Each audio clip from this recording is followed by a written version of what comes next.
সুস্বাগতম বন্ধুরা, গপ্পগাথায় তোমাদের সকলকে সুস্বাগতম। আমি তোমাদের কখনো নিয়ে যাব সেই অচিন পুরীতে, ব্যঙ্গমা ব্যঙ্গমীর দেশে। কখনো নিয়ে যাব হাসি খুশি ভরা সেই আনন্দপুরীতে, আবার কখনো নিয়ে যাব অশরীরী আত্মার দেশে, আবার কখনো সত্যান্বেষীদের সঙ্গে হাত মিলিয়ে চেষ্টা করব রহস্য সমাধানের। এরকম নানা রঙের দুনিয়ায় ভেসে যেতে অবশ্যই আমার হাতটা ধরো বন্ধু। আর সেই সমস্ত দেশ যদি তোমাদের ভালো লাগে অবশ্যই তার প্রতিক্রিয়া জানিও। আরো অনেকজনকে সেই দেশের ঠিকানা জানিয়ে দিও কিন্তু। তাহলে দেখি চলো আজ কোন দেশে তোমাদের নিয়ে যাওয়া যায়। আজ হাত মেলাতে চলেছি রহস্যবেদী কিরিটি রায়ের সঙ্গে, যাকে সৃষ্টি করেছিলেন ডক্টর নিহার রঞ্জন গুপ্ত। শুরু করছি আজকের রহস্য গল্প blue print.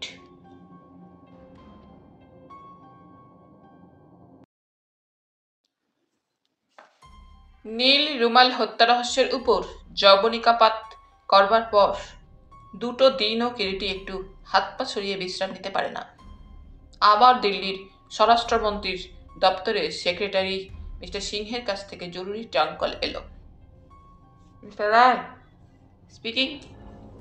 Mister Kumar Goswami secretary আমি। সেই নমস্তে নমস্তে, বলিয়ে সিং সাহেব। আমাদের সেই ব্যাপারটা মিস্টার কুমারস্বামী আপনাকে তাগিদ দিতে বললেন। কবে আসছেন বলুন? কাল পরশু প্লেনেই চলে আসুন। কিরিটি বললে, আপনাদের তো এখন পার্লামেন্টের সেশন চলছে, সেবারেই প্লেনের টিকিট পেতে আমায় গলদঘর্ম হতে হয়েছিল। তাছাড়া বলিয়ে এবারে আর প্লেনে যাব না ভাবছি। কেন? প্লেনেই তো আসা ভালো। না, পরে বলবো, আমি ট্রেনেই যাব। কিন্তু ভয় নেই আপনার মিস্টার সিং, আমি 2-3 দিনের মধ্যেই ওখানে হাজির হব। বলবেন আপনার মিনিস্টার সাহেবকে, হয়তো অন্য নামে অন্য পরিচয়ে যেতে পারি। But why? কিরিটি হেসে বললে, পরে জানতে পারবেন। আচ্ছা তাহলে ওই কথাই রইল। কিরিটি ফোনের রিসিভারটা নামিয়ে রাখলো। কৃষ্ণা পাশে সোফায় বসে একটা বই পড়ছিল। শুধালো, কার ফোন গো? দিল্লির স্বরাষ্ট্র দপ্তরের সেক্রেটারি মিস্টার সিংয়ের। দিল্লি যাবার জন্য জরুরি পরোয়ানা। সেই দলিলের ব্যাপারটা? কিরিটি সিগার কেস থেকে একটা সিগার তুলে নিয়ে তাতে অগ্নিসংযোগ করতে করতে বললে, মন্ত্রীমশাই খুব বেকায়দায় পড়েছে। কিন্তু মন্ত্রীমশাইয়ের অফিসের প্রাইভেট নিজস্ব চেম্বারের আয়রন শেপ থেকে গোপনীয় ডকুমেন্টসের ব্লু প্রিন্ট চুরি যাই বা কি করে? শুধু কি চুরি, একেবারে বিদেশে পাচার? সত্যি সত্যি পাচার হয়েছে নাকি? নিঃসন্দেহে। যাই বা কি করে? বাঘের ঘরে ঘোগের বাসা থাকলেই হয়। মির্জাফর, জগৎ শেঠ, উমিচাঁদদের বংশধরেরা তো একেবারে লুপ্ত হয়ে যায়নি। তারা এখনো বহাল তবিয়তে বিচরণ করে বেড়াচ্ছে। কি জঘন্য মনোবৃত্তি! নিজের দেশের এত বড় শত্রুতা। বিবেক বা দেশপ্রেম বলে কোনো কিছুর বালাই এদের আছে নাকি? কবে যাবে? দেখি, কাল না হয় পরশু, যেদিন টিকিট পাওয়া যায়। তা ট্রেনে যাচ্ছ কেন? প্লেনেই তো। না, প্লেনে যাওয়া মানে সকলের নজরে পড়া। বাইরে শীতের রাত ক্রমশ গভীর হচ্ছে। দিন কয়েক আগে 2 দিন ধরে বৃষ্টি হওয়ায় শীতটা বেশ যেন জাঁকিয়ে এসেছে। সঙ্গে সঙ্গে কনকনে হাড় কাঁপানো হাওয়া সর্বক্ষণ। কৃষ্ণা বই থেকে মুখ তুলে কিরিটির দিকে তাকিয়ে বলে, এখানেই এত শীত, দিল্লিতে যে কি শীত পড়েছে সেটা বেশ ভালোভাবেই বুঝতে পারছি। কতদিন থাকবে দিল্লিতে? কেন বলো তো? কিরিটি কৃষ্ণার মুখের দিকে তাকালো। ভালো লাগে না তুমি না থাকলে। বেশ তো, চলো না তুমি কটা দিনের জন্য আমার সঙ্গে ঘুরে আসবে। না। না কেন? ভাবছি এবারে দেবেশের ওখানে গিয়ে উঠবো। সরকারি গেস্ট হয়ে যাচ্ছ, হয়তো তারা তোমার থাকবার জন্য ব্যবস্থা করবে কোনো হোটেলে বা কোনো এমপি পাড়ায় কোনো কোয়ার্টারে। সেটা তুমি ব্যস্ত থাকবে, তা করলেই বা। আমি যদি দেবেশের ওখানে থাকি, ওদের কি আপত্তি থাকতে পারে? চলো, যাবে? না, এবারে থাক। তুমি বরং সুব্রতকে নিয়ে যাও। তাকে তো নিয়ে যাবই, একা যাচ্ছে কে? কে জানে কতদিন থাকতে হবে সেখানে, কারণ জালটা বহুদূর বিস্তৃত বলেই আমার মনে হচ্ছে। কি করে বুঝলে? সেবারে মন্ত্রীমশাইয়ের সঙ্গে কথাবার্তা বলে সেই রকমই মনে হয়েছিল। দিন দুই পরেই একটা 4 বার্থ কম্পার্টমেন্টে দুটো বার্থ পাওয়া গেল দিল্লি কালকা মেলে। কৃষ্ণা হাওড়া স্টেশনে এসে ওদের ট্রেনে তুলে দিল। ট্রেন ছাড়ার আগে সুব্রত বললে, তুমি আমাদের সঙ্গে যেতে পারতে কৃষ্ণা। হ্যাঁ, হয়তো দিবারাত্র এখানে ওখানে ছোটাছুটি করবে, না হয় মুখ গোমরা করে পাইপ টানবে আর ঘরের মধ্যে পাইচারি করবে। ওকে তো জানি। দিদিটি হেসে ফেলে। হাসছো কি? মাথায় যখন তোমার রহস্যের ভূত চাপে, আয়নায় নিজের মুখের চেহারাটা তো আর কখনো দেখোনি, দেখলে বুঝতে। কৃষ্ণা বলে। কিরিটি হাসতে হাসতে বলে, কিরকম দেখায় বলো তো? সুকুমার রায়ের হুকুমুকো হ্যাংলার মতো। সাবধান কৃষ্ণা, সুব্রত বলে ওঠে। কথাটা ওর অগণিত ভক্তদের কানে গেলে তুমি ওর অর্ধাঙ্গিনী বলেও রেয়াত করবে না। কৃষ্ণাও হাসতে হাসতে বলে, না করে করুক, তাই বলে যা সত্যি তা বলবো না। বুঝলি সুব্রত, একেই বলে গেঁয়ো যোগীর ভিক মেলে না। থাক থাক, হয়েছে। আমাকে কিন্তু রোজ একবার করে ট্রাঙ্কল করবে। যথা আজ্ঞা দেবী। গাড়ি ছাড়বার ঘন্টা পড়ল। সুব্রত বলে, কি ব্যাপার, আমাদের কামরায় আর দুজন সহযাত্রীর এখনো দেখা নেই? কিরিটি বললে, বোধহয় ক্যান্সেল করেছে তাদের প্রোগ্রাম। তৃতীয় ঘন্টা পড়ল ওই সময়। কৃষ্ণা, নেমে পড়ো, সুব্রত বললে। কৃষ্ণা নেমে যাবার জন্য উঠে দাঁড়িয়ে কিরিটির দিকে তাকালো। কিরিটি বলে ওঠে, কি হলো, চোখ ছলছল করছে কেন? ইয়া কি করতে হবে না। কিরিটির দিক থেকে মুখটা ঘুরিয়ে নিয়ে কৃষ্ণা কামরা থেকে বের হয়ে যায়। ওরাও উঠে করিডোর দিয়ে কৃষ্ণার সঙ্গে সঙ্গে এগোয়। কৃষ্ণা নেমে গেল। ওরা দুজনেই জানালা পথে প্ল্যাটফর্মের দিকে তাকিয়ে থাকে। গাড়ি চলতে শুরু করেছে তখন। ক্রমেই জনকোলাহল মুখরিত আলোকিত প্ল্যাটফর্মটা একটু একটু করে মিলিয়ে গেল। নানা কণ্ঠের নানা ভাষার মিশ্র একটানা গুঞ্জনটা এতক্ষণ যা কানের উপর এসে আছড়ে পড়ছিল, তাও ধীরে ধীরে শ্রুতির চৌকাঠটা পার হয়ে গেল। এখন কেবল বিসর্পিল ইস্পাতের লাইনগুলো ইয়ার্ডের উজ্জ্বল আলোয় চিকচিক করছে। একটা ট্রেন এদিক ওদিক যাতায়াত করছে, চাকার শব্দ, ইঞ্জিনের শব্দ। দূরে দূরে ইয়ার্ডের লাইটগুলো আলো ছড়াচ্ছে। ওরা আবার এক সময় করিডোর দিয়ে নিজের কামরার দিকে অগ্রসর হলো। দরজাটা টেনে দিয়ে গিয়েছিল সুব্রত। এখন দেখলে দরজাটা খোলা, আর নিচের একটা বার্থে বসে আছে দুজন। অতি আধুনিকা একটি তরুণী। রূপ যত না থাক, রূপের জৌলুসকে বাড়িয়ে তোলার প্রচেষ্টায় প্রসাধন ও পোশাকের পরিপাট্যটা সঙ্গে সঙ্গে দৃষ্টিকে আকর্ষণ করে।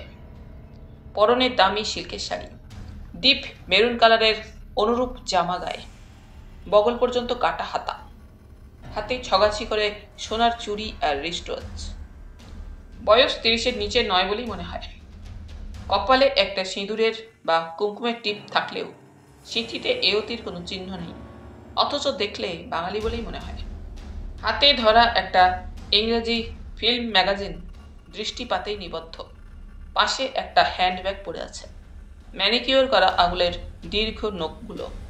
পাশে বসে যে ভদ্রলোকটি সামান্য ব্যবধানে, পরনে তার দামি গরম স্যুট, দাড়িগোঁফ নিখুঁতভাবে কামানো। বেশ হৃষ্টপুষ্ট লম্বা চেহারা, চোখে চশমা, মুখটা গোলগাল, হাতে জ্বলন্ত একটি সিগারেট। বয়স 35 থেকে 40-এর মধ্যেই বলে মনে হলো। পায়ের নিচে গোটা 2 সুটকেস, একটা বড় ফ্লাস্ক ও ছোট একটা বাস্কেট। ওদের ভিতরে প্রবেশ করতে দেখে মহিলাটি তাকালেনও না, কিন্তু পাশের ভদ্রলোকটি চোখ তুলে ওদের দিকে তাকালেন এবং হিন্দিতেই বললেন, আপ লোগ এহি কামরা মে যা রহে হে? সুব্রত বললে, জি। আমার নাম রঞ্জিত কাপুর, কানপুর যাচ্ছি। আপনারা কত দূর? পুনরায় প্রশ্ন করল। কিরিটি এবারেও কোনো কথা বললে না। পাশে একটা বই ছিল, সেটা তুলে নিয়ে পড়তে শুরু করেছে ততক্ষণে। সুব্রতই আবার বললে, জি দিল্লি। রঞ্জিত কাপুর আবার বললেন, আমার কানপুরে ট্যানারির বিজনেস আছে, তা আপনারা দিল্লিতে কি বেড়াতে যাচ্ছেন নাকি? সুব্রত বললে, হ্যাঁ। রঞ্জিত কাপুর বললেন, কিন্তু এখন তো ওদিকে ভীষণ ঠান্ডা। তা তো হবেই। তা দিল্লি যাবেন না আরো দূরে? দেখি, এখনো কিছু ঠিক নেই, বেড়াতে বের হয়েছি।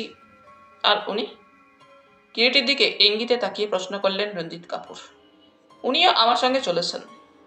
পার্শ্বে উপবিষ্টা মহিলা কিন্তু একবারও তাকালেন না ওদের দিকে। আপন মনে বই পড়েই চলেছেন, যেন ওদের কথাবার্তা তার কানে প্রবেশই করছে না। সুব্রতই আবার জিজ্ঞাসা করে, উনি? উনি আমার সঙ্গে যাচ্ছেন না, তবে আমার পরমাত্মীয়া, অর্থাৎ আমার স্ত্রীর বহিন। কিরিটি ওই সময় সুব্রতর আলাপে বাধা দিয়ে মৃদু কণ্ঠে ডাকল, এই সু।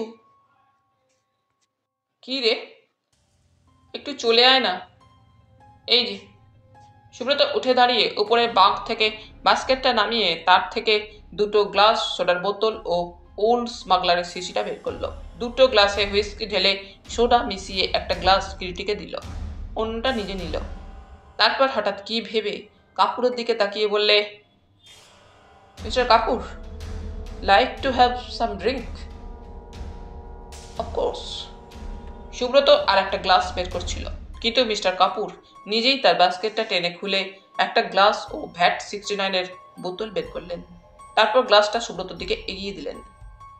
সুব্রত কাপুরের হাত থেকে গ্লাসটা নিয়ে হুইস্কি ঢালতে ঢালতে গ্লাসটা কাপুরের দিকে তুলে শুধালো, this much? Yes. How much soda? একটু বেশি দেবেন।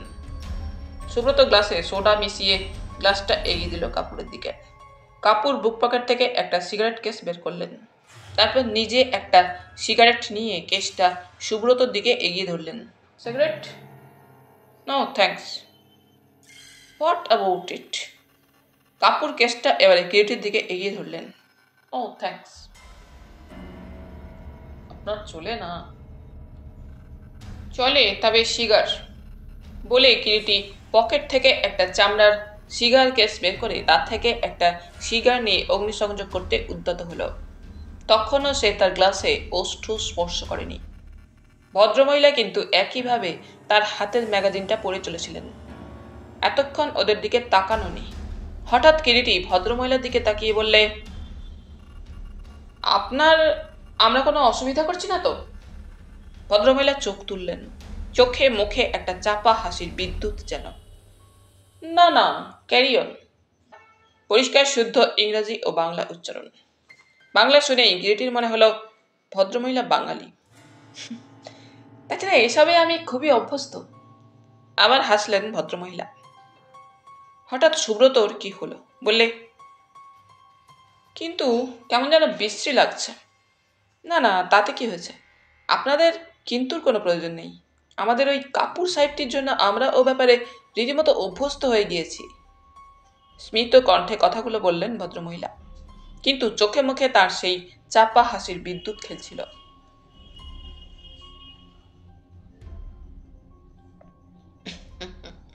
Yes, Shakuntala is quite habituated. কোনো উন্নাসিকতা নেই, হাজার হলেও এ যুগের তরুণী তো। হাসতে হাসতে বললেন মিস্টার কাপুর। একটু কটাক্ষ হয় নাই শকুন্তলা বললেন, এই যুগের তরুণীদের যেন একেবারে সব আদি অন্ত জেনে ফেলেছেন মশাই। পরিষ্কার বাংলা, পরিষ্কার উচ্চারণ শকুন্তলার। কিরিটি বললে সকৌতুকে, আপনি তো চমৎকার বাংলা বলেন। মানে বাংলা বলবো না কেন? আমি তো বাঙালি। হ্যাঁ মশাই, মিস্টার কাপুর সঙ্গে সঙ্গে বললেন, একেবারে 100% বাঙালি। আপনি? হ্যাঁ, ওর ভগ্নিটিও তাই। বাঙালি মেয়েই বিয়ে করেছি। তাই বলুন, কিরিটি বলে। কিরিটি মৃদু হাস্যে বলে, তাহলেও খারাপ লাগছে মিস্টার কাপুর। আমরা ড্রিঙ্ক করছি আর উনি চুপচাপ বসে আছেন। মিস, আমার নাম শকুন্তলা চ্যাটার্জি। শকুন্তলা বললেন, ফ্লাস্কে গরম কফি আছে, আমি বরং কফি খাচ্ছি। বলতে বলতে শকুন্তলা ফ্লাস্কটা হাত বাড়িয়ে তুলে নিলেন। ক্রমশ চারজনের মধ্যে বেশ গল্প জমে ওঠে। হঠাৎ একসময় শকুন্তলা কথার মধ্যে বলে উঠলেন, আচ্ছা, if you don't mind Mister Roy, আপনি কি এই সময় সত্যি সত্যি স্রেফ বেড়াতেই যাচ্ছেন দিল্লিতে? কেন বলুন তো? একটু কৌতুকের দৃষ্টিতেই যেন তাকালো প্রশ্নটা করে কিরিটি শকুন্তলার মুখের দিকে।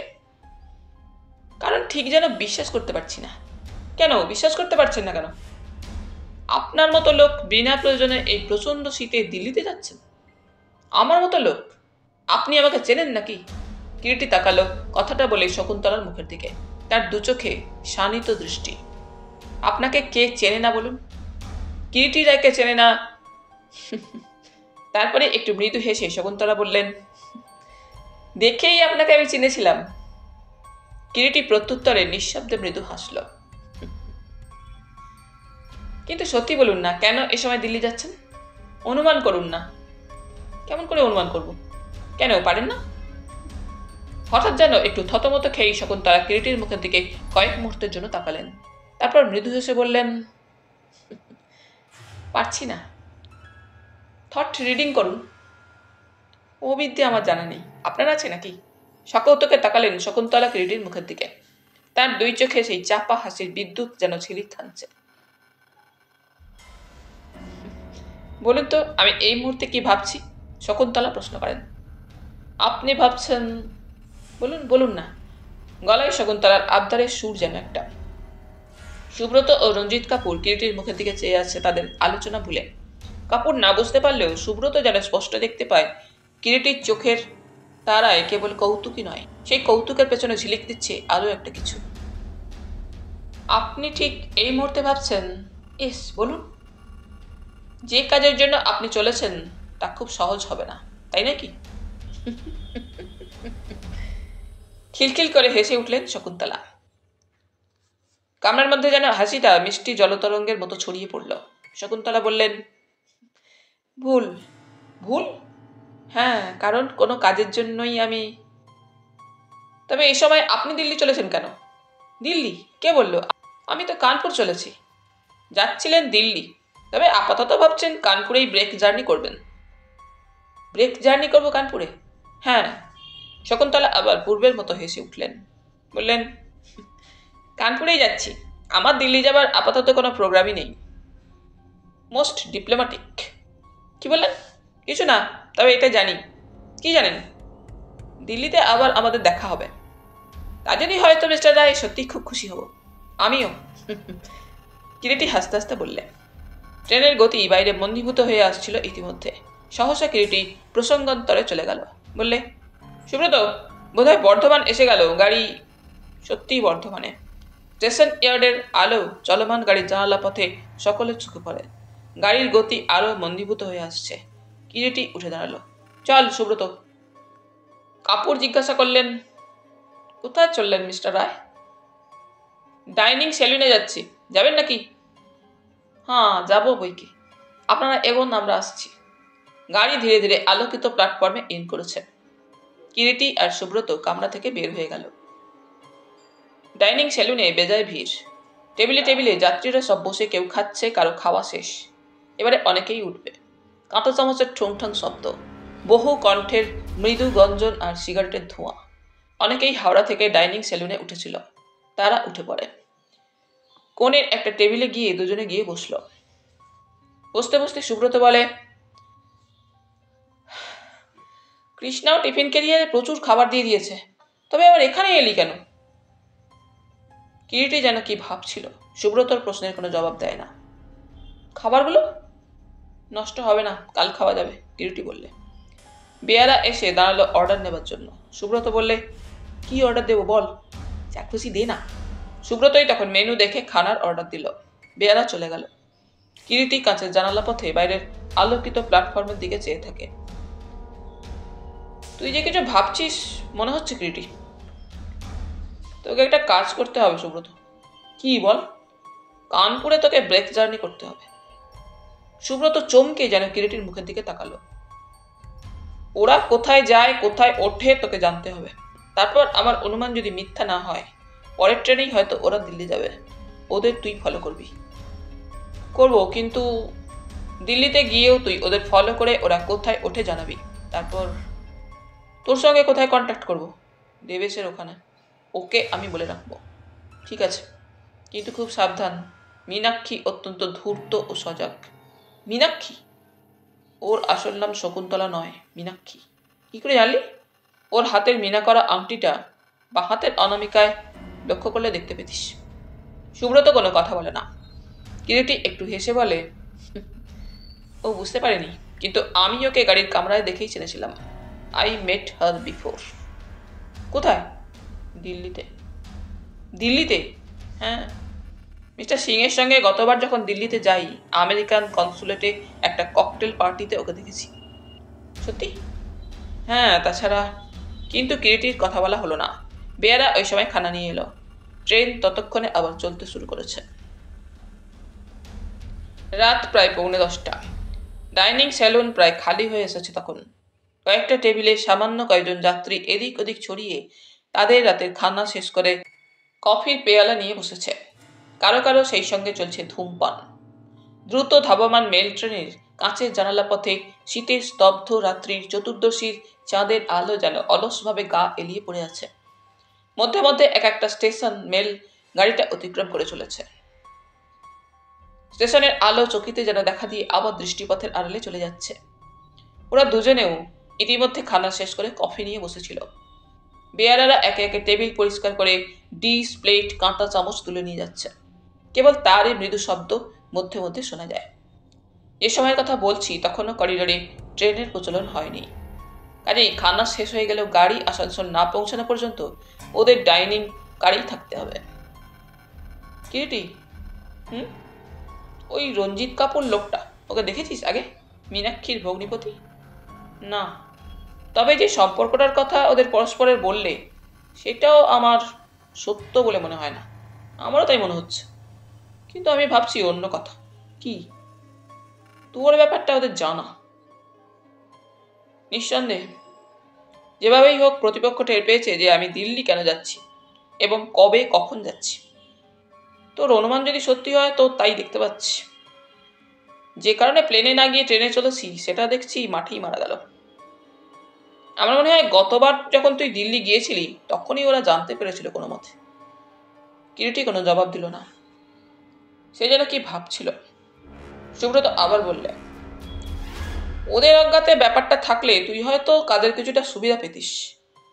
কিরিটি মৃদু হেসে বললে, এখানে কোনো অসুবিধা হবে না। যতটা সতর্ক থাকতাম তার চাইতে বেশিই থাকবো। কিন্তু গাড়ি বোধহয় আসানসোল এলো, ইয়ার্ডের আলো দেখা যাচ্ছে। একজন বেয়ারা কফির শূন্য কাপগুলো তুলে নিতে এসেছিল। তাকেই সুব্রত জিজ্ঞাসা করে, আসানসোল আর কিতনা দূর? আসানসোল গাড়ি আগেই সব। মিনিট দশকের মধ্যে সত্যিই গাড়ির গতি হ্রাস পায়। বাইরের আলো আরো উজ্জ্বল হয়ে দেখা দেয়। বিল মিটিয়ে দিয়ে ওরা উঠে পড়ল। গাড়ি থামতেই ওরা ডাইনিং কার থেকে নামলো। কনকনে শীত বাইরে, তবু তারই মধ্যে দেখা যায় প্ল্যাটফর্মে যাত্রীর ভিড়, ভেন্ডারদের চিৎকার। ওরা এসে যখন কামরায় ঢুকলো, কাপুর একটা উপরের বার্থে আপাদমস্তক কম্বল মুড়ি দিয়ে শুয়ে আছে। বোধহয় ঘুমিয়েও পড়েছে। শকুন্তলা কিন্তু তখনও শোয়নি। নিচের বার্থে একটা কালো রঙের গরম রাত্রিবাস গায়ে। বার্থের উপর বিস্তৃত শয্যায় বসে একটা কি বই পড়ছে। ওদের ঢুকতে দেখে বললে, খাওয়া হলো রায় সাহেব? হ্যাঁ, কাপুর সাহেব দেখছি শুয়ে পড়েছেন। হ্যাঁ, ওর নেশাটা বোধহয় একটু বেশি হয়েছিল। খানা খেয়েই শুয়ে পড়েছে। ওর তো এতক্ষণ মধ্যরাত্রি। সুব্রত বললে, আপনি যে শোননি?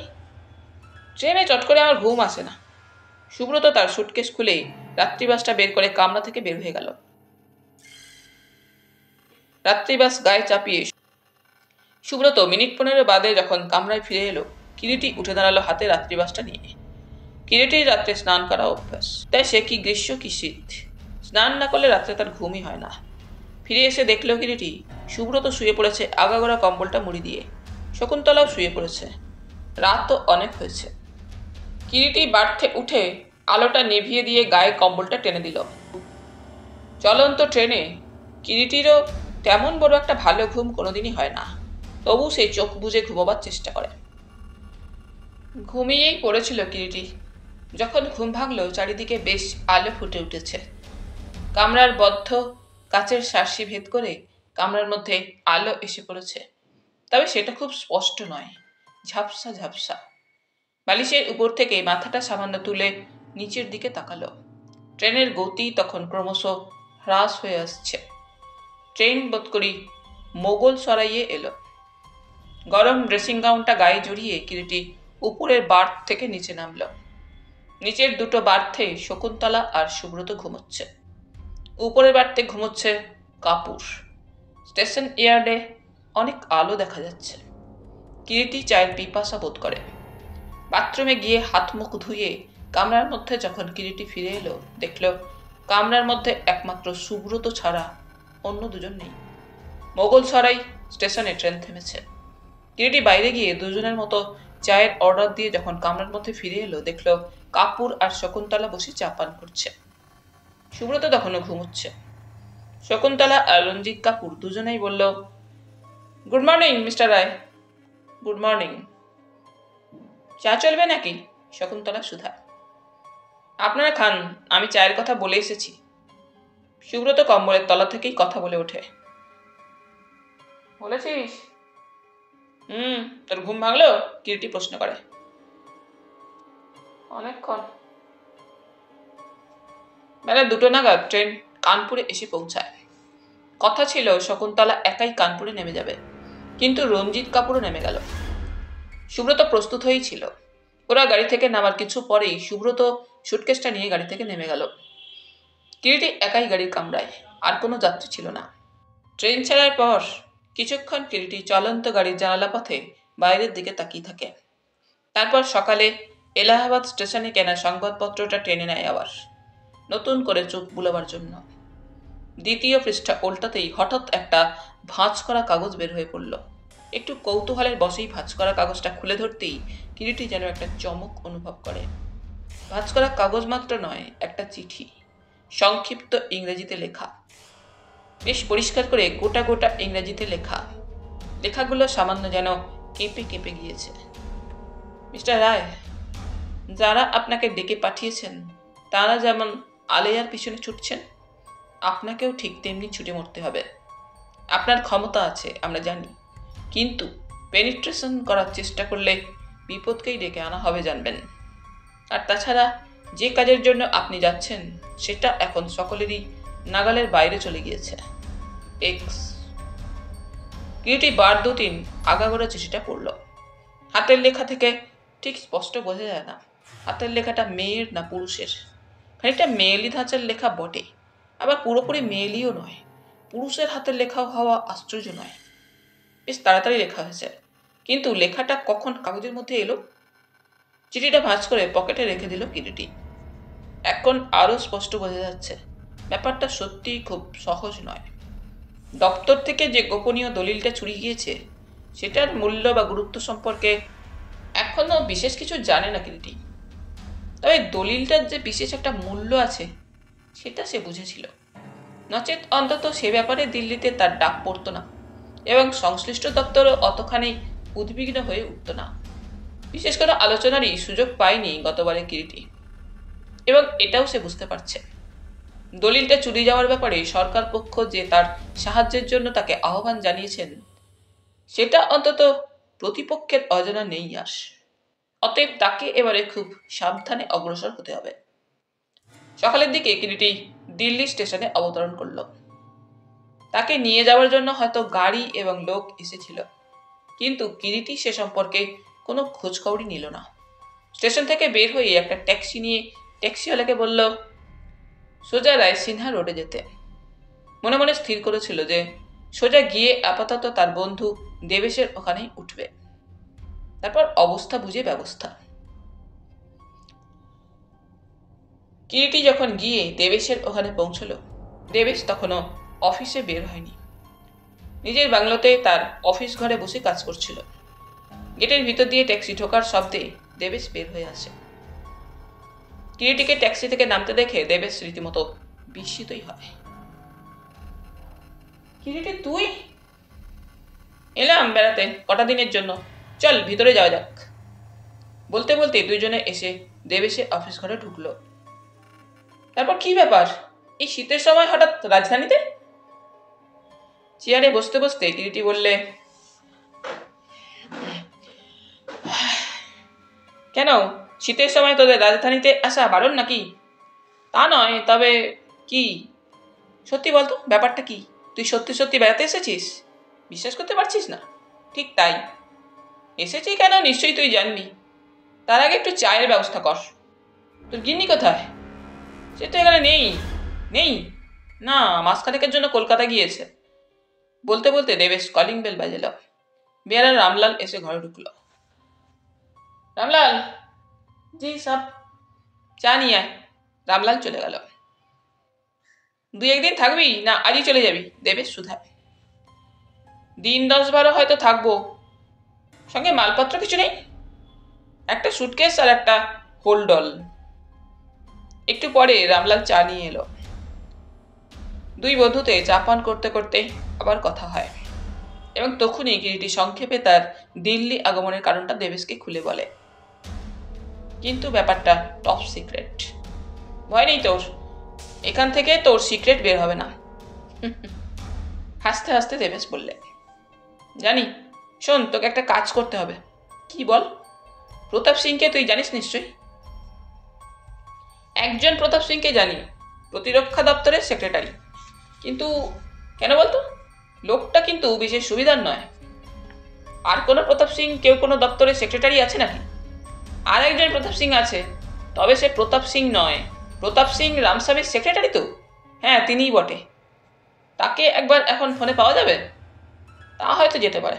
দেখ তো কানেকশন পাস কিনা। প্রতাপ সিংকে বাড়িতে নয়, তার দপ্তরেই পাওয়া গেল। ফোনটা দেবেশ কিরিটির হাতে তুলে দিল।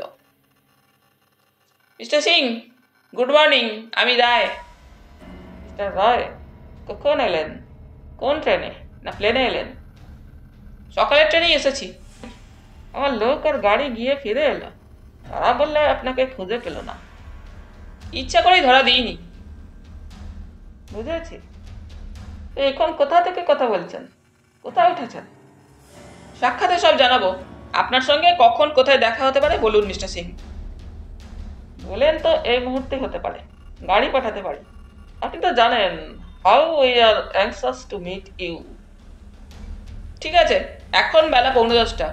ঠিক 11টায় আপনার অফিসে মিস্টার গুলজার সিং নামে একজন যাবে। Who is Gulzar Singh? সাক্ষাতেই তার পরিচয় পাবেন। কিরিটি ফোনটা রেখে দিল। বেলা ঠিক 11টায় মিস্টার সিং এর বেয়াদা হেসে সেলাম দিল। তার হাতে একটা চিরকুট। চিরকুটে লেখা ইংরেজিতে গুলজার সিং। প্রতাপ সিং সেকেলে একজন দুধে আইসিএস অফিসার। বয়স 50-এর কিছু ঊর্ধ্বেই হবে। তার চেহারা থেকে বয়সটা ঠিক ধরা যায় না। বেশ হৃষ্টপুষ্ট চেহারা, 6 ফুটের কাছাকাছি প্রায় লম্বা। পাঞ্জাবি শিখ হলেও দাড়ি গোঁফ নিখুঁতভাবে কামানো। পরনের দামি গরম স্যুট, মাথার চুল ব্যাক ব্রাশ করা, রগের দুপাশের চুলে পাক ধরেছে। প্রতাপ সিং টেবিলের উপর একটা ফাইল খুলে কিসব দেখছিলেন। বেয়ারাকে বললেন গুলজার সিংকে ঘরে পাঠিয়ে দিতে। May I come in? Yes, come in. Kiriti এসে ঘরে ঢুকল। ডোর ক্লোজার লাগানো দরজা নিঃশব্দে আপনা থেকেই বন্ধ হয়ে গেল। ঘরের মধ্যে এক কোণে ইলেকট্রিক হিটার বসানো। ঘরের বাতাস বেশ উষ্ণ, আরামপ্রদ। কিরিটির পরনে দামি স্যুট, মুখে চাপ দাড়ি, মাথায় পাগড়ি, চোখে কালো কাচের চশমা। প্রতাপ সিং কিন্তু চিনতে পারেন না কিরিটিকে, কারণ গতবারের বেশভূষা ছিল অন্যরকম কিরিটির। পঠিয়ে সব। কিরিটি বসলো মুখোমুখি একটা চেয়ারে। আপনি মিস্টার রায়ের কাছ থেকে আসছেন? হ্যাঁ মিস্টার সিং। ইয়েস, আমি রায়। Good heavens. হুশ, আস্তে। এখানে যে কদিন থাকবো এইটাই হবে আমার পরিচয়। But why? প্রয়োজন আছে। যাক, এখন কাজের কথায় আসা যাক। কেউ এখন এখানে আসবে না তো? না। তাহলে কাজের কথাতেই আসা যাক। সেই দলিলটা সম্পর্কে আর কোনো সংবাদ পাননি? দলিলটা পাওয়া গিয়েছে।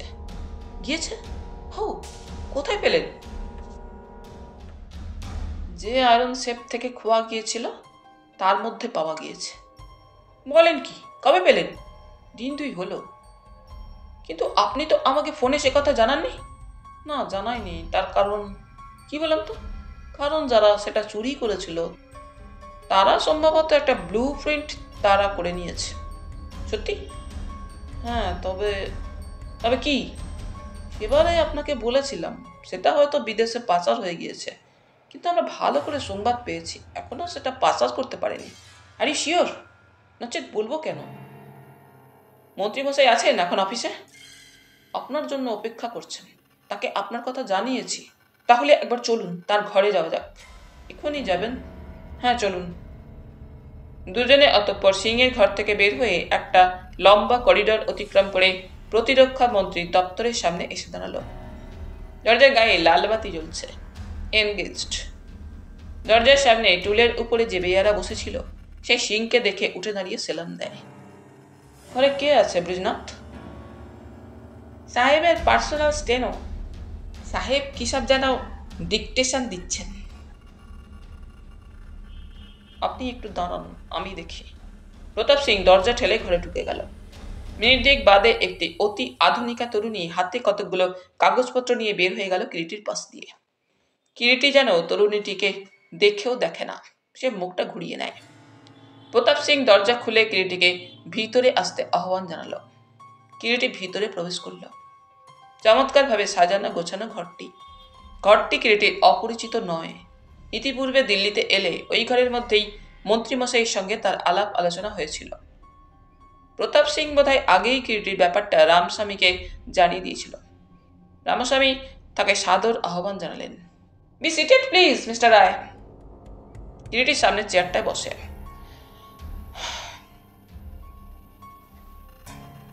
আচ্ছা মিস্টার সিং, তুমি তাহলে সেই জরুরি ফাইলটা আজই যাতে আমাদের প্রধানমন্ত্রীর দপ্তরে পৌঁছায় তার ব্যবস্থা করো। আমি ততক্ষণে ওর সঙ্গে কথাটা সেরে নিই। Okay sir.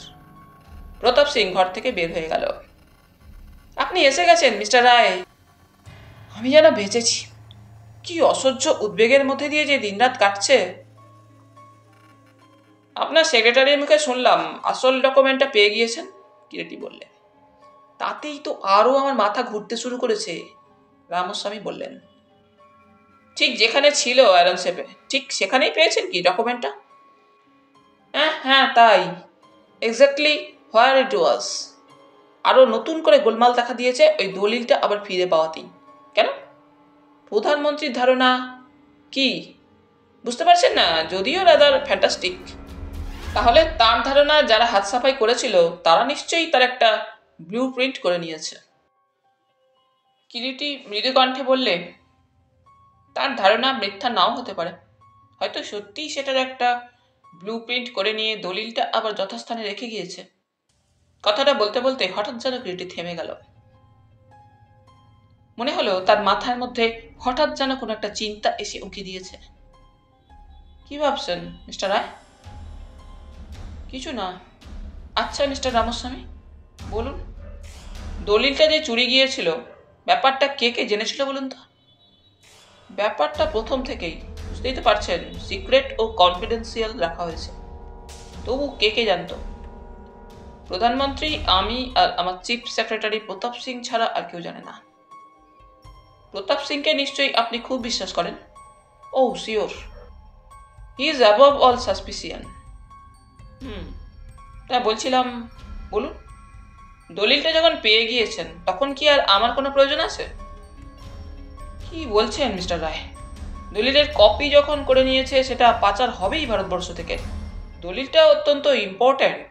আমরা কিছুতেই সেটা ভারতবর্ষের বাইরে যেতে দিতে পারি না। যেভাবে যেমন করেই হোক ওটা আমাদের বন্ধ করতেই হবে। মিস্টার রামস্বামী, বলুন, কাউকে আপনি সন্দেহ করেন? সন্দেহ? হ্যাঁ, আপনার পরিচিত জনেদের মধ্যে, যাদের আপনার গৃহে ও অফিসে নিয়মিত যাতায়াত আছে এমন কাউকে। কাকে সন্দেহ করব বলুন মিস্টার রায়? আমার কাছে যারা আসে বা আমার সাথে যাদের পরিচয় ও যোগাযোগ আছে তারা সমাজের বিশেষ পরিচিত ও অভিজাত শ্রেণীর। কিরিটি মৃদু হেসে বললে, প্রদীপের তলাতেই বেশি অন্ধকার মিস্টার রামস্বামী। সে যাক, আপনার সিন্দুকটা আর দলিলটা একবার আমি দেখতে চাই। ও শিওর। রামস্বামী উঠে দাঁড়ালেন। অফিস ঘরেরই সংলগ্ন আরেকটি অ্যান্টি রুম মতো। তার দরজাটা চাবি দিয়ে খুলে অ্যান্টি রুমের মধ্যে রামস্বামী কিরিটিকে নিয়ে প্রবেশ করলেন। আসুন। ছোট্ট ঘরটা, 3 হাত বাই 4 হাতের বেশি হবে না। সুইচ টিপে আলো জ্বালাতেই ঘরের মধ্যে সবকিছু কিরিটির নজরে পড়ে। ঘরে প্রবেশ ও নির্গমনের ওই একটি মাত্র দরজা। ঘরের মধ্যে কোনো জানালা নেই। ঘরে বাঁদিককার দেওয়ালে গাঁথা বিরাট একটি আয়রন সেফ। পরপর 3টি নম্বরই চাবির সাহায্যে আয়রন সেফের বিরাট ভারী পাল্লাটা খুলে ফেললেন রামস্বামী। পরপর 3টি সেলফ। প্রত্যেক সেলফেই নানা ধরনের কাগজপত্র, ফাইল, ব্লু প্রিন্ট থরে থরে সাজানো। কিরিটি এগিয়ে এলো সেফের সামনে। কোন সেলফে ছিল দলিটা? দ্বিতীয় সেলফের বাঁদিকের কোণে কয়েকটা ফাইল ছিল। সেখানে হাত দিয়ে রামস্বামী বললেন, এইখানে ছিল। পাওয়া গেছে ঠিক এইখানেই? হ্যাঁ। কিরিটি আয়রন সেফের একেবারে গা ঘেঁষে দাঁড়িয়ে তীক্ষ্ণ দৃষ্টিতে সেলফটা দেখতে লাগলো। তারপর একটা একটা করে দলিলগুলো তুলে দেখতে লাগলো। কত নম্বর দলিলটা খোয়া গিয়েছিল? 4 নম্বরটা। 4 নম্বর দলিলটা বের করে নিল কিরিটি। তারপর দলিলের পাতাগুলো উল্টাতে লাগলো। পরপর 2 পৃষ্ঠায় 2টো ম্যাপ আঁকা। ম্যাপের মধ্যে নানা ধরনের সাংকেতিক অক্ষর বসানো। তার মধ্যে আবার কিছু কিছু লাল নীল পেন্সিল দিয়ে সার্কেল করা। বার 2 ডকুমেন্টটা উল্টে পাল্টে দেখে কিরিটি সেটা আবার যথাস্থানে রেখে দিল। অ্যান্টি রুম বন্ধ করে দুজনে আবার এসে প্রতিরক্ষা মন্ত্রীর অফিস ঘরে বসল। কিরিটি বসতে বসতে বললে, ডকুমেন্টটা যে চুরি করেছিল সে কেবল ক্লেভারই নয় মিস্টার রামস্বামী, অত্যন্ত দুঃসাহসীও বটে। তবে তবে একটা ব্যাপারে আমি নিশ্চিত, যে চুরি করেছিল সে আপনার একান্ত পরিচিত তো বটেই, বিশ্বাসভাজন। কি বলছেন? হ্যাঁ, শুধু তাই নয়, আপনার অফিসে ও আপনার গৃহে তার অবাধ গতিবিধিও আছে। কিন্তু মিস্টার রামস্বামী, বলুন, আপনার বাড়িতে ফ্যামিলি মেম্বার কজন এবং কারা? আমার স্ত্রী বছর 7 হলো মারা গিয়েছেন। এক ছেলে এক মেয়ে, দুজনাই ইংল্যান্ডে পড়াশোনা করছে। আমার কাছে বছরে একবার করে আসে। তাহলে চাকর বাকরদের হাতেই সংসার? হ্যাঁ। শুনুন, একটা কাজ করতে হবে আপনাকে। বলুন। কাল বা পরশু আপনার বাড়িতে একটি ককটেল পার্টি দিতে হবে। পার্টি একটা কাল রাত্রেই আছে আমার বাড়িতে। সত্যি? হ্যাঁ। কারা কারা আসছেন সে পার্টিতে? সবাই সমাজের গণ্যমান্য ব্যক্তি, বড় বড় অফিসার, ডিপ্লোম্যাট সার্কেলের সবাই।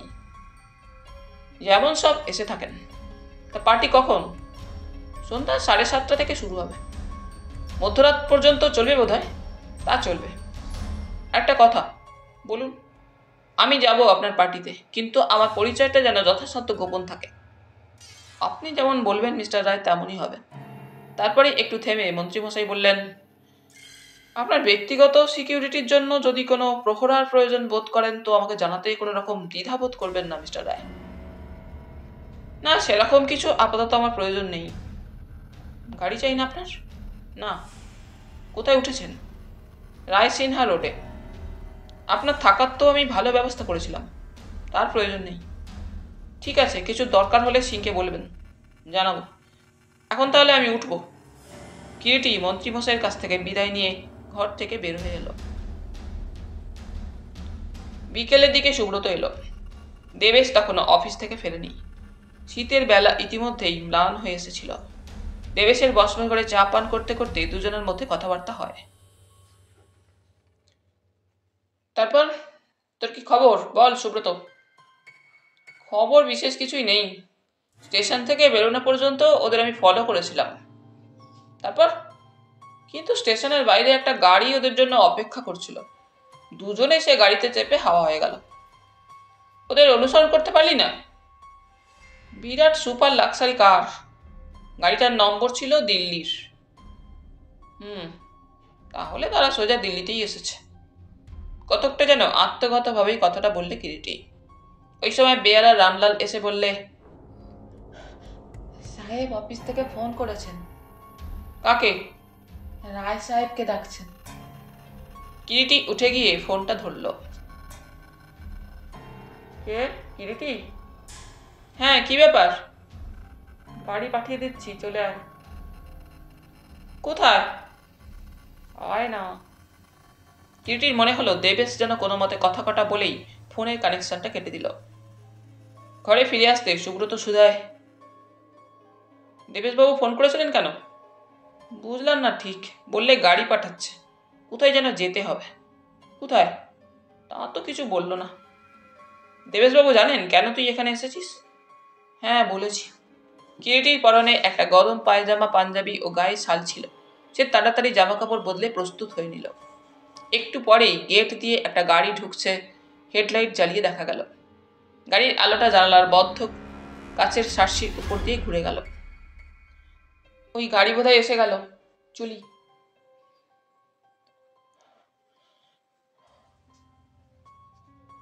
একজন নেপালি ড্রাইভার গাড়ি চালাচ্ছিল। কালো রঙের ঝকঝকে একটা নিউ মডেলের মার্সিডিজ বেঞ্চ গাড়ি। কিরিটি গাড়ি সামনে এসে দাঁড়াতেই ড্রাইভার গাড়ির দরজা খুলে দিল। গাড়িটা দেবেশের নয়। একবার মনেও হয়েছিল কথাটা। দেবেশ তার নিজের গাড়ি না পাঠিয়ে অন্য গাড়ি পাঠালো কেন? এই কার গাড়ি? গাড়ি তখন অপরিচিত বাঁধানো মেটাল পথ ধরে নিঃশব্দ গতিতে এগিয়ে চলেছে। কিরিটির মনে হয় একবার ড্রাইভারকে জিজ্ঞাসা করে কোথায় সে যাচ্ছে, কিন্তু কি ভেবে কোনো প্রশ্নই করলো না। প্রায় মিনিট 15-20 বাদে কুতুবের কাছাকাছি নতুন যে পল্লী গড়ে উঠেছে, এখানে ওখানে সব নতুন বাড়ি হচ্ছে, সেই পল্লীর মধ্যে একটা দোতলা বাড়ির সামনে এসে গাড়িটা দাঁড়ালো। ড্রাইভার গাড়ি থেকে নেমে দরজাটা খুলে দিল। কিরিটি গাড়ি থেকে নামলো। নিচের তলায় আলো জ্বলছে। এই কোঠি? জি সাব, অন্দর যাইয়ে। কিরিটি দরজার দিকে এগিয়ে গেল। দরজার কাছাকাছি যেতেই দরজাটা খুলে গেল। খোলা দরজার সামনে দামি স্যুট পরিহিত 24-25 বছরের এক যুবক দাঁড়িয়ে। যুবক তাকে অভ্যর্থনা জানালো। মিস্টার রায়? হ্যাঁ, আসুন ভিতরে। ঘরের মধ্যে পা দিল কিরিটি। আলোকিত কক্ষ, মূল্যবান রুচিসম্মত সোফা কাউচে ঘরটি চমৎকার করে সাজানো। বোঝা যায় কোনো ধনীর গৃহ। মিস্টার দাস কোথায়? উপরে চলুন। কিরিটি যুবককে অনুসরণ করে সিঁড়ি বেয়ে দোতলায় গিয়ে একটা ঘরের বদ্ধ দরজার সামনে দাঁড়ালো। ভিতরে যান মিস্টার রায়, মিস্টার দাস ভিতরেই আছেন। একটু যেন কেমন ইতস্তত করে কিরিটি, কিন্তু সে মুহূর্তের জন্য। কেন যেন মনে হয় কিরিটির হঠাৎ এভাবে দেবেশের একটা ফোন কল পেয়ে সোজা না এলেই ভালো হতো, কিন্তু চিন্তা করবারও আর তখন সময় নেই। কিরিটি দরজা ঠেলে ভেতরে পা দিল। আলোকিত ঘরটা মাঝারি সাইজের এবং সে ঘরের মধ্যেও সব মূল্যবান আসবাবপত্র, কিন্তু ঘরে প্রবেশ করে কিরিটি কাউকে দেখতে পেল না। ঘরটা খালি। একটু যেন বিস্মিত হয়েই কিরিটি ঘরের চতুর্দিকে দৃষ্টিপাত করে। আসুন মিস্টার রায়, গুড ইভিনিং। ঘরের দক্ষিণ কোণ থেকে একটা ভারী পুরুষ কণ্ঠ ভেসে এলো এবং কিরিটির মনে হলো কণ্ঠস্বরটা যেন তার পরিচিত, কিন্তু বক্তাকে ঘরের মধ্যে কোথাও দেখতে পেল না। কিরিটি এদিক ওদিক তাকায়। দক্ষিণ কোণে কেবল একটা ভারী পর্দা ঝুলছে। সেই পর্দা ঠেলেই এবারে যে লোকটি কক্ষের মধ্যে আবির্ভূত হলো, তাকে দেখেই কিরিটি চিনতে পারে। ট্রেনে সেই পরিচিত রঞ্জিত কাপুর। গুড ইভিনিং মিস্টার রায়, ফিরতে পারছেন? কিরিটি প্রথমটায় একটু হকচকিয়ে গেলেও ততক্ষণে নিজেকে সামলে নিয়েছে পরিস্থিতির সঙ্গে। মৃদু হেসে বললে, পারছি বই কি। নিশ্চয়ই চিনতে পারবেন বই কি, আপনি গুণী লোক। কিন্তু বসুন, দাঁড়িয়ে কেন? বসতে হবে না। সে কি, বসবেন না? না, যে জন্য এভাবে ধরে নিয়ে এলেন আমাকে, সেটা বরং তাড়াতাড়ি বলে ফেলুন। বলবো বলেই তো ডেকেছি, কিন্তু দাঁড়িয়ে দাঁড়িয়ে তো কিছু আর কথাবার্তা হতে পারে না, আর সেটা শোভনও হবে না। ইউ নিড নট ওরি মিস্টার কাপুর। আপনার কি বক্তব্য আছে বলে ফেলুন। শুনবেন বই কি, এসেছেন যখন। আপনাকে কৌশলে এখানে আমরা নিয়ে এসেছি বলবার জন্যই তো, যা আমাদের। কথা বলে কি খুব একটা কিছু লাভ হবে মিস্টার কাপুর? আপনাদের নিট ওয়ার্কটা যখন আমি জানতে পেরেছি। জেনে ফেলেছেন?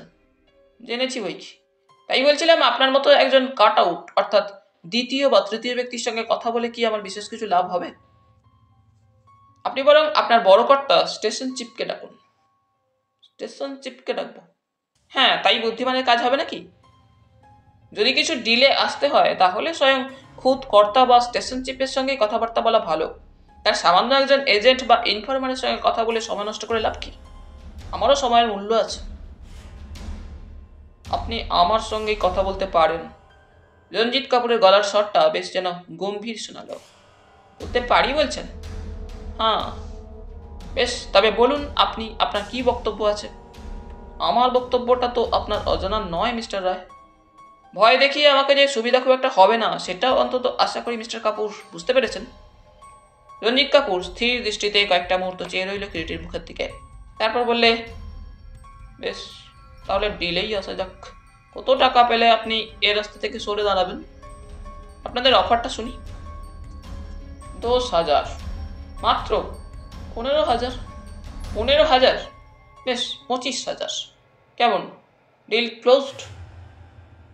তার আগে আমি জানতে চাই আমার বন্ধু দেবেশ দাস কোথায়? যে গাড়িতে আপনি এসেছেন এখানে সেই গাড়িতেই তাকে তার বাংলোতে পাঠিয়ে দেওয়া হয়েছে। এতক্ষণে হয়তো তিনি বাড়িতে পৌঁছে গিয়েছেন। কেমন করে বিশ্বাস করবো আপনার কথা? ঘরের কোনো ওই যে ফোন আছে, ফোন করে দেখুন। That is not a bad idea. Kiriti ফোনটার সামনে দাঁড়ালো এবং দেবেশের নাম্বারে ডায়াল করলো। হ্যালো, কে? দেবেশের বেয়ারা রামলালের গলা। রামলাল, আমি কিরিটি। সাহেব বাড়িতে পৌঁছেছে? এইমাত্র হলো, একটা গাড়ি দেখি বোধ হয় সাহেবেরই। রঞ্জিত কাপুর ইতিমধ্যে যে কখন এসে পাশে দাঁড়িয়েছে কিরিটি তা বুঝতে পারেনি। সহসা রঞ্জিত কাপুর হাত দিয়ে টিপে ফোন কানেকশনটা অফ করে দিল এবং শান্ত গলায় বললে, নো মোর মিস্টার রায়, বাজে কথা বাড়িতে ফিরে বলবেন। Now let us finish our deal. টাকাটা আপনার 100 টাকার নোটে হলে চলবে তো? টাকা তো আমি এখানে নেব না মিস্টার কাপুর, কিরিটি শান্ত গলায় বললে। এখানে নেবেন না? তবে কোথায়? বুঝতেই পারছেন অতগুলো নগদ টাকা। তবে কিভাবে কোথায় পেমেন্টটা করতে হবে বলুন? কলকাতায়। কিন্তু তা তো সম্ভব নয়। সহসা ঘরের মধ্যে এক নারী কণ্ঠস্বর কিরিটির কানে প্রবেশ করতেই কিরিটি ফিরে তাকালো। একজন ভদ্র মহিলা, বয়স 40-এর নিচে নয়। দামি জর্জেটের শাড়ি পরিধানে, চোখে মুখে উগ্র প্রসাধনের চিহ্ন, হাতে একটা কালো রঙের অ্যাটাচি কেস। মিসেস খান্না? রঞ্জিত কাপুরের প্রশ্নে মিসেস খান্না ওর মুখের দিকে তাকিয়ে বললেন, Kapoor, if he is agreed to our terms, এই কেসে টাকা আছে, ওকে গুনে নিতে বলো। আর কাল ভোরের ট্রেনে ওর টিকিট রেডি আছে কাশ্মীরে যাওয়ার। কাশ্মীর? কথাটা বললে কিরিটি। হ্যাঁ, কাশ্মীর এখন সোজা যাবেন, 10 দিন পর সেখান থেকে ফিরবেন। হোটেলে আপনার ঘর ঠিক করা আছে। নট ব্যাড, কিন্তু এই ঠান্ডায় কাশ্মীর? অন্য কোথাও গেলে হতো না ম্যাডাম? কিরিটির ওইভাবে হঠাৎ ফোন কল পেয়ে চলে যাওয়াটা সুব্রতর ঠিক ভালো লাগেনি। কিন্তু কিরিটিকে সে কথা বললে সে শুনবে না, তাই তাকে বাধা দেয়নি। কিরিটির সঙ্গে সঙ্গে সেও বাইরে এসেছিল। কিন্তু পৌটিকর আলোতে যখন দেখলো অপরিচিত ড্রাইভার ও অপরিচিত গাড়ি, সে কিরিটিকে বাধা দেবে ঠিক করেছিল। কিন্তু সে কিছু বলবার আগেই ড্রাইভার দরজা খুলে দিতে কিরিটি গাড়িতে উঠে বসে। ড্রাইভার গাড়িটা ছেড়ে দেয়। সুব্রতর মনের মধ্যে একটা সন্দেহ জাগে, কেমন যেন অস্থির হয়ে ওঠে সে। আর কালে বিলম্ব না করে ঘরে ঢুকে সুটকেস থেকে লোডেড পিস্তলটা পকেটে পুরে সোজা গেট দিয়ে বের হয়ে পড়ে। ভাগ্য ভালো বলতে হবে, বেরোতেই একটা খালি ট্যাক্সি পেয়ে গেল। সুব্রত ট্যাক্সিতে উঠে সামনের দিকে চালাতে বলে ড্রাইভারকে। কিরিটির গাড়ির নম্বরটা আগেই সে দেখে নিয়েছিল। কিছুদূর যেতেই অগ্রবর্তী গাড়িটা সুব্রতর নজরে পড়ল। ড্রাইভারকে সুব্রত অগ্রবর্তী গাড়িটাকে ফলো করতে বললে। অগ্রবর্তী গাড়িটা দীর্ঘ পথ অতিক্রম করে একটা বাড়ির সামনে এসে দাঁড়ালো। হাত 15-20 ব্যবধানে ট্যাক্সিটা দাঁড় করিয়ে সুব্রত ট্যাক্সি থেকে নামলো। ইধার ঠাড়িয়ে, আভি হাম আতে হে। সুব্রত ইতিমধ্যে ড্রাইভারকে বলেছিল সে পুলিশের একজন অফিসার। ড্রাইভার সুব্রতর প্রস্তাবে কোনো আপত্তি জানায় না। দূর থেকেই দেখতে পেল সুব্রত। বাড়ির দরজা খুলে গেল। একজন স্যুট পরা লোক কিরিটিকে ভিতরে ডেকে নিয়ে গেল। দরজা আবার বন্ধ হয়ে গেল। গাড়িটা পিছনের দিকে চলে গেল। সুব্রত আবার এগিয়ে যায়, দরজার সামনে গিয়ে দাঁড়ায়, কিন্তু দরজার গায়ে ঠেলা দিয়ে বুঝতে পারে ভিতর থেকে দরজা বন্ধ হয়ে গিয়েছে। যেমন করে হোক সুব্রতকে বাড়ির মধ্যে ঢুকতেই হবে, কিন্তু কেমন করে ঢুকবে বুঝতে পারে না। বাড়িটার চারপাশে একবার ঘুরে দেখা যাক অন্য কোনো প্রবেশপথ পাওয়া যায় কিনা।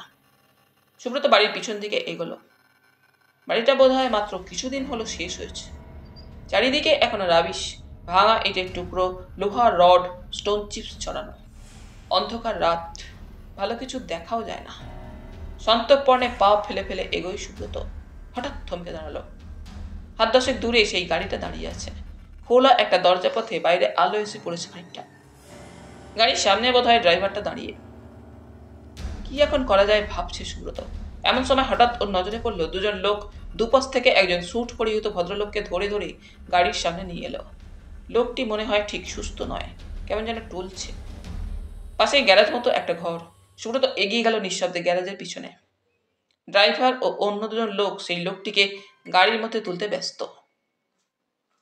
এই সুযোগে সুব্রত চকিতে এগিয়ে গিয়ে খোলা দরজাপথে বাড়ির মধ্যে ঢুকে পড়ল। সামনে সরু একটা প্যাসেজ মতো, তারপরই পাশাপাশি দুটো ঘর, দুটো ঘরের দরজাই বন্ধ। আরও একটু এগিয়ে দোতলায় উঠবার সিঁড়িটা ওর নজরে পড়ল। সিঁড়ির নিচে জমাট অন্ধকার, তাদের যেন পায়ের শব্দ পাওয়া যাচ্ছে। ওরা হয়তো ফিরে এলো। সুব্রত চট করে সিঁড়ির নিচে আত্মগোপন করল। দুজনের পায়ের শব্দ। সুব্রত বুঝতে পারে কাজ শেষ করে ওরা ফিরে এলো। ক্রমে পায়ের শব্দ সরু প্যাসেজের অন্য প্রান্তে মিলিয়ে গেল। শব্দ মিলিয়ে যাবার পরও মিনিট 5-7 সুব্রত সিঁড়ির নিচে অন্ধকারের মধ্যে নিঃশ্বাস বন্ধ করে দাঁড়িয়ে থাকে।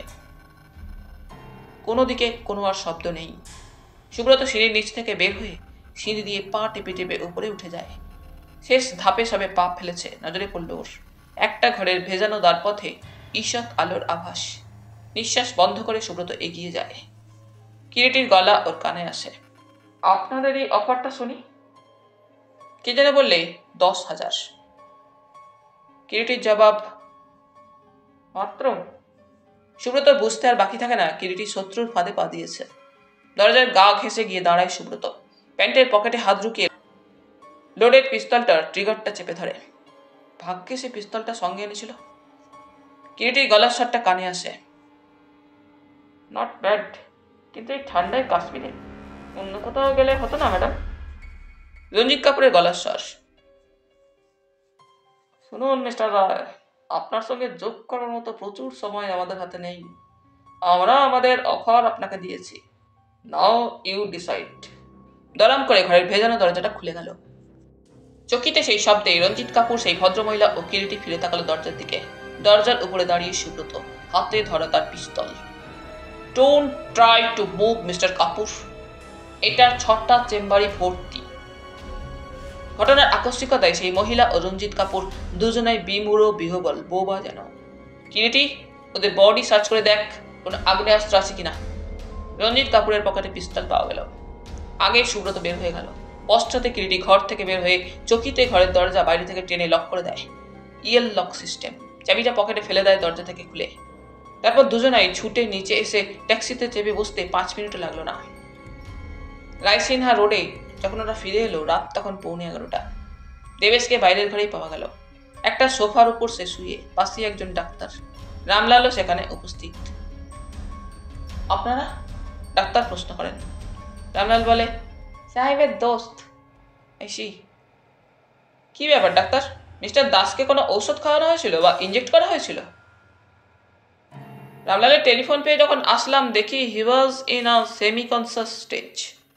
পালস খুব ফিবল। এখন কেমন দেখছেন? এখন অনেকটা ভালো। আপাতত এখানেই থাকুন, আরও কিছুক্ষণ পরে নিচে গিয়ে বেডরুমে শুয়ে দেবেন, আর 1 কাপ গরম দুধ দেবেন। পরের দিন দেবেশের মুখ থেকেই ওরা সব শুনল। অফিস থেকে 5:15 নাগাদ সে বেরোতে যাবে। এমন সময় মিনিস্টারের একটা জরুরি ফোন আসে তার বাড়ি থেকে। তারপর বাইরে বেরিয়ে দেখি আমার গাড়িটা নেই। কি করি? জরুরি কল, তাড়াতাড়ি একটা ট্যাক্সি ওইদিকে আসতে দেখি। আসতে দেখে তাতেই উঠে বসি। And you are in trap thus, Kiriti বললে। এক্স্যাক্টলি।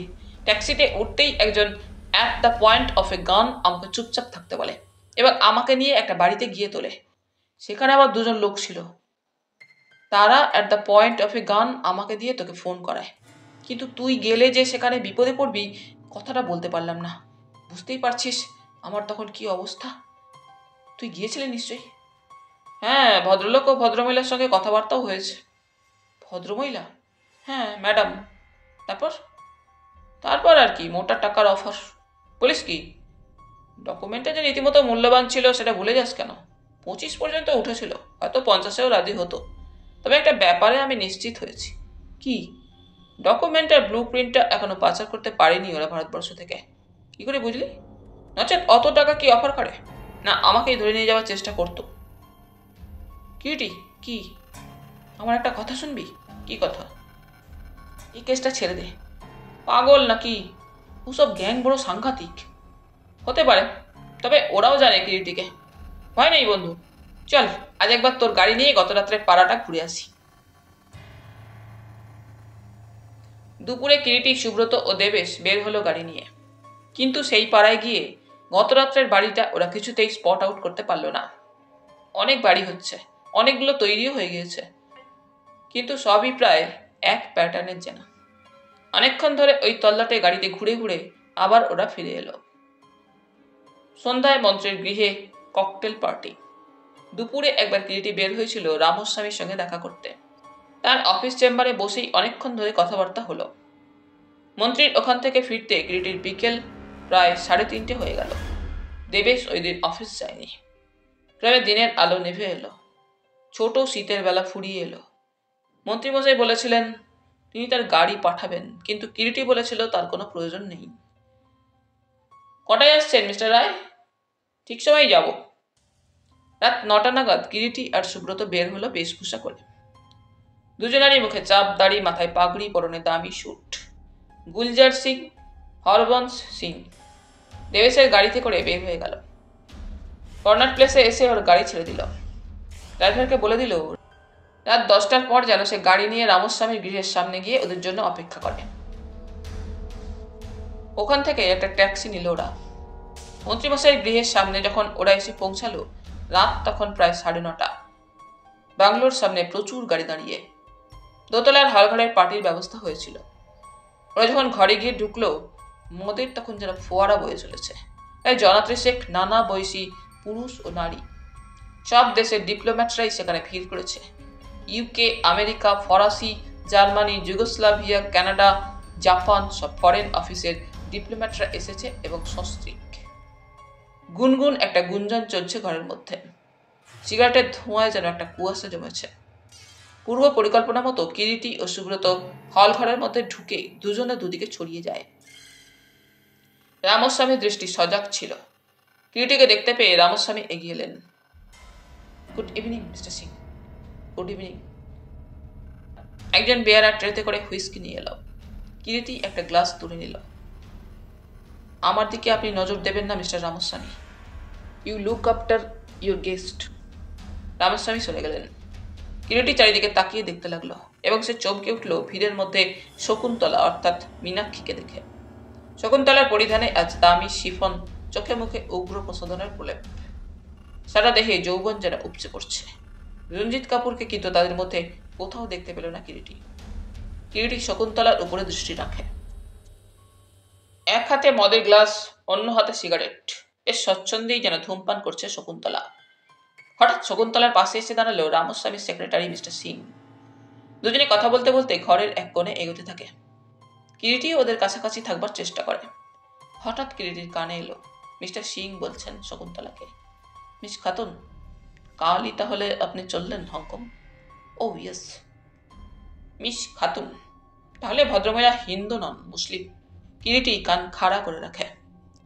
রাত 10:30 নাগাদ হলে এসে ঢুকলো রঞ্জিত কাপুর ও গত রাত্রে সেই মহিলা অর্থাৎ ম্যাডাম। রামস্বামীর সেক্রেটারি মিস্টার সিং ওদের ঘরে ঢুকতে দেখে তাড়াতাড়ি এগিয়ে গিয়ে ওদের অভ্যর্থনা জানায়। ভদ্রমহিলার এক হাতে একটি বড় ঘড়ি। ঘড়িটা যেন কিরিটির সঙ্গে সঙ্গে দৃষ্টি আকর্ষণ করে। একটু পরে কিরিটি দেখে সেই মহিলা ও শকুন্তলা ভিড়ের একপাশে দাঁড়িয়ে পরস্পরের সঙ্গে ফিসফিস করে কি যেন কথা বলছে। পার্টি ভাঙল প্রায় রাত 2টো নাগাদ। একে একে গেস্টরা বিদায় নিতে থাকে।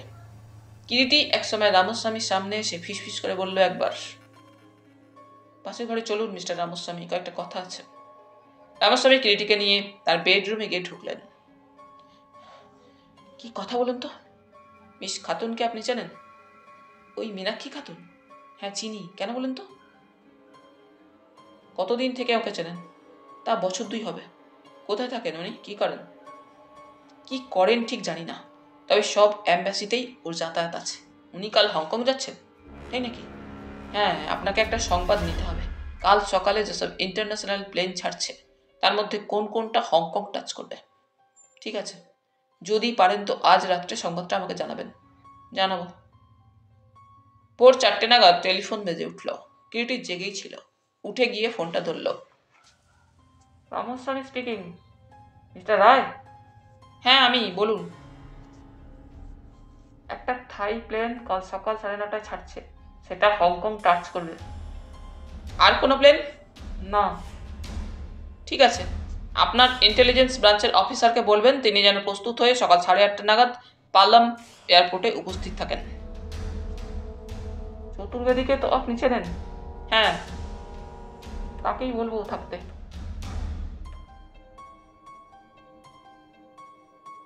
পালাম এয়ারপোর্ট।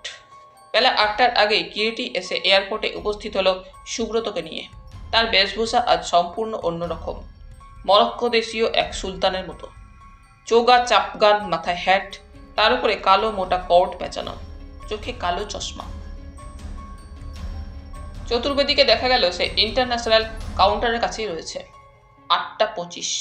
দেখা গেল শকুন্তলাকে এসে এয়ারপোর্টে একটা দামি গাড়ি থেকে নামতে, তার হাতে একটা হ্যান্ডব্যাগ। টিকিট চেকিংয়ের পর শকুন্তলাকে দেখা গেল ঘন ঘন এদিকে ওদিকে অনুসন্ধানী দৃষ্টিতে তাকাচ্ছে। হয়তো কারোর জন্য অপেক্ষা করছে শকুন্তলা। কিরিটি দূর থেকে লক্ষ্য রাখে। 9টা বাজতে মিনিট 10 আগে একটা বিশিষ্ট অ্যাম্বাসির গাড়ি এসে দাঁড়ালো এয়ারপোর্টের সামনে। সেই গাড়ি থেকে নামলো একজন মধ্যবয়সী ভদ্রলোক, পরনে দামি স্যুট। ভদ্রলোক লাউঞ্জে এসে ঢুকতেই শকুন্তলা এগিয়ে গেল তার কাছে। চতুর্বেদীর সঙ্গে কিরিটির চোখে চোখে কথা হয়ে যায়। চতুর্বেদী প্লেন ড্রেসেই ছিল, ওদের কাছাকাছি এগিয়ে যায়। মিস্টার আলাম, আমার ঘড়িটা এনেছে? হ্যাঁ এই যে। মিস্টার আলাম পকেট থেকে একটা হাত ঘড়ি বের করে দিল শকুন্তলাকে। থ্যাঙ্কস, তাহলে আমি চলি। আসুন। আলম দুপা এগিয়েছে। চতুর্বেদী এসে শকুন্তলার সামনে দাঁড়ালো। কিরিটিও এগিয়ে আসে। Good morning Miss Khatun. কে কে?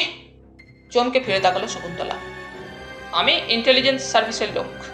আপনাকে একবার আমার সঙ্গে আমাদের হেডকোয়ার্টারে যেতে হবে। But how that is possible officer? আমার প্লেন এক্ষুনি ছাড়বে। সে তো আমি জানি না, আমার ওপরে যা অর্ডার আছে। বাট হোয়াই, কেন? এবারে কিরিটি এগিয়ে গেল, চোখের কালো চশমাটা খুলে ফেলল। চিনতে পারছেন আমাকে মিস মীনাক্ষী খাতুন? কে আপনি? সে কি, এত তাড়াতাড়ি ভুলে গেলেন? সারা রাত ট্রেনে একসঙ্গে মাত্র 2 দিন আগে গেলাম। মিস্টার রায়? হ্যাঁ, কিরিটি রায়। বুঝতেই পারছেন আপত্তি জানিয়ে কোনো লাভ হবে না। অফিসারের সঙ্গে ওদের হেডকোয়ার্টারে চলুন।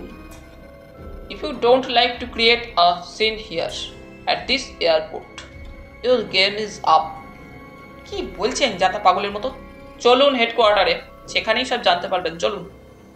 শকুন্তলা আর আপত্তি জানায় না। মাইকে তখন অ্যানাউন্স শুরু হয়েছে। Passengers proceeding towards Hong Kong Manila are requested. Intelligence সার্ভিসের হেডকোয়ার্টারে মীনাক্ষী খাতুনকে নিয়ে ওরা এলো। মীনাক্ষী বলে, নাও টেল মি অফিসার, এসবের মানে কি? আমাকে ধরে নিয়ে এলেন কেন এয়ারপোর্ট থেকে? কথা বললে কিরিটি। মিস খাতুন, এবারে ডকুমেন্টটা বের করে দিন। ডকুমেন্ট? কিসের ডকুমেন্ট? কি বলছেন পাগলের মতো? পাগল যে আমি নই আপনি তা ভালো করেই জানেন। এখন বের করুন সেই ডকুমেন্ট, যেটা ভায়া হংকং একটি পররাষ্ট্রে পাচার করছিলেন। প্রতিরক্ষা দপ্তরের একটা জরুরি ডকুমেন্টের ব্লু প্রিন্ট। আমি একটা ইম্পর্টেন্ট ডকুমেন্টের ব্লু প্রিন্ট নিয়ে যাচ্ছিলাম পাচার করতে। কে বললে আপনাকে? অস্বীকার করার চেষ্টা করে কোনো লাভ হবে না মিস খাতুন। বেশ তো, আমার হ্যান্ডব্যাগ সার্চ করে দেখুন। তারপর তির্যক দৃষ্টিতে কিরিটির দিকে তাকিয়ে বললে মীনাক্ষী, জানতো আমার বডিও সার্চ করতে পারেন। চতুর্বেদী বললেন, আইডেন্ট মহিলাকে ডাকবো স্যার? ঊর্ধ্বতন অফিসার কিরিটির মুখের দিকে তাকালেন। কিরিটি মৃদু শান্ত গলায় বললে, তার আর প্রয়োজন হবে না। মিস খাতুন, আপনার হাত ঘড়িটা খুলে দিন। হাত ঘড়িটা? হেসে ফেললে মীনাক্ষী খাতুন। তাহলে এতক্ষণে আপনার ধারণা হলো মিস্টার রায়, আপনাদের বহু মূল্যবান ব্লু প্রিন্টটা আমার হাত ঘড়ির মধ্যেই আছে। ঘড়িটা খুলে দিন। এবারে কিন্তু মিস খাতুনের মুখখানা কেমন ফ্যাকাশে হয়ে যায়। কি হলো, দিন। দিচ্ছি। বলতে বলতে মিস খাতুন তার হ্যান্ডব্যাগটা খুলে কি একটা বের করে চট করে মুখে পুরে দিল, এবং ঘরের মধ্যে উপস্থিত সকলে কিছু বুঝবার আগেই মীনাক্ষী খাতুনের দেহটা সশব্দে মেঝেতে পড়ে গেল। কি হলো? কিরিটি তাড়াতাড়ি ঝুঁকে পড়ে মীনাক্ষীর পালস দেখে তারপর মাথা নেড়ে বললে, সি ইজ ডেড। ডেড? বিস্ময় বিহ্বল কণ্ঠে কথাটা উচ্চারণ করেন চতুর্বেদী। কিরিটি সে কথায় যেন কান দিল না। মৃত মীনাক্ষীর হাত থেকে দামি রিস্টওয়াচটা খুলে নিল। রিস্টওয়াচটা দেখতে দেখতে বললে, কারো কাছে একটা ছুরি হবে? চতুর্বেদী একটা ছুরি এনে দিলেন। সেই ছুরির সাহায্যে ঘড়ির পিছনের ডালাটা খুলে ফেলতেই একটা মাইক্রো ফিল্ম রোল বের হলো। Here you are mister Chaturvedi, এই ফিল্মের মধ্যেই ব্লু প্রিন্টের ফটো আছে। কিরিটি বলতে বলতে ফিল্মটা চতুর্বেদীর হাতে তুলে দিল। ম্যাগনিফাইং প্রজেক্টরের সাহায্যে বোঝা গেল কিরিটির অনুমান ভুল নয়, ফিল্মের মধ্যেই ব্লু প্রিন্ট রয়েছে। ওই দিনই দুপুরের দিকে মন্ত্রী মশাইয়ের ঘরে রামস্বামী জিজ্ঞাসা করেন, ধরলেন কি করে মিস্টার রায়? আপনাদের দলিলটা আবার যথাস্থানে ফিরে আসতেই বুঝেছিলাম দলিলটার একটা ব্লু প্রিন্ট ওরা সংগ্রহ করে নিয়েছে এবং সেটাই পাচার করবে। তারপর তারপর আমাকে যখন ওরা ধরে নিয়ে গিয়ে টাকার অফার দিল, বুঝতেই পারলাম ব্লু প্রিন্টটা এখনো পাচার করতে পারেনি, এদেশেই আছে। কিন্তু একটা মাইক্রো ফিল্মের মধ্যে ভেবে দেখুন, সেটাই সবচেয়ে সেফ। তাই সেটার সম্ভাবনার কথাই সর্বাগ্রে আমার মনে হয়েছিল। আপনি আমার যে কি উপকার করলেন মিস্টার রায়। আমি তো বেশি কিছু করিনি মিস্টার রামস্বামী, একজন নাগরিক হিসাবে আমার জন্মভূমির প্রতি কর্তব্যটুকুই করেছি মাত্র। তবে একটা কথা, কি ওরা যে একটা মাইক্রো ফিল্মই তৈরি করেছিল তার নাও হতে পারে, সেফটির জন্য হয়তো আরো কপি করেছিল। কটা দিন স্পেশাল ইন্টেলিজেন্স ব্রাঞ্চকে একটু সাবধানে থাকতে বলবেন, চারিদিকে নজর রাখতে বলবেন। আচ্ছা, আজ আমি তাহলে উঠি। প্রধানমন্ত্রীর সঙ্গে দেখা করবেন না? আমার সশ্রদ্ধ নমস্কার তাকে জানাবেন। আজই সন্ধ্যার প্লেনে আমাকে ফিরে যেতে হবে কলকাতা। আজই যাবেন? হ্যাঁ। টিকিট পেয়েছেন? পাওয়া গিয়েছে বোধ হয়। আচ্ছা, উঠি, নমস্কার। কিরিটি রামস্বামীর ঘর থেকে বের হয়ে গেল। তাহলে বন্ধুরা, আজ এইখানেই শেষ করলাম। আবার ফিরবো পরের পর্বে। তোমরা সকলে খুব খুব ভালো থেকো। ধন্যবাদ।